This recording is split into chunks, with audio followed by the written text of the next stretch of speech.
परभणी जिल्ह्यातील माणवत तालुक्यात कार्यरत निवासी नायब तहसीलदार एस.एम. खिल्लारे यांच्या विरोधात गंभीर आरोप करण्यात आले आहेत.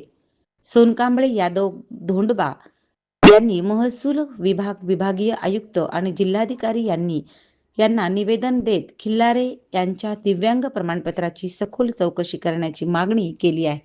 निवेदनात खिल्लारे यांनी कथितपणे खोटे किंवा बनावट दिव्यांग प्रमाणपत्राच्या आधारे शासकीय सेवेत लाभ घेतल्याचा आरोप करण्यात आला आहे.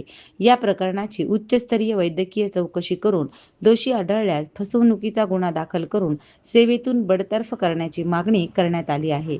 दरम्यान मागणीकडे प्रशासनाचे लक्ष वेधण्यासाठी 8 जून 2026 पासून जिल्हाधिकारी कार्यालयासमोर अर्धनग्न अवस्थेत बेमुदत आंदोलन करण्याचा इशाराही निवेदनकर्त्यांनी दिला आहे.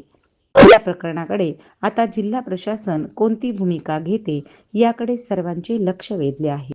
मी सोनकांबळे यादव धोंडीबा ओकांबोट कावळगाव तालुका देगलूर जिल्हा नांदेड येथील रहिवासी असून मानवत जिल्हा परभणी येथील तहसील कार्यालयामध्ये नायब तहसीलदार निवासी म्हणून कार्यरत असलेले श्री एस.एस. खिल्लारे यांनी त्यांच्या मूळ नियुक्ती तलाठी पदाच्या नियुक्तीवेळेस त्यांनी बोगस, भ्रष्ट, बनावट दिव्यांग प्रमाणपत्र जोडून त्या आधारे शासनाच्या समांतर आरक्षणाचा लाभ घेऊन आज सध्या ते नायब तहसीलदार या पदावर कार्यरत असून लगेच ते तहसीलदारपदी त्यांचे प्रमोशन होणार आहे.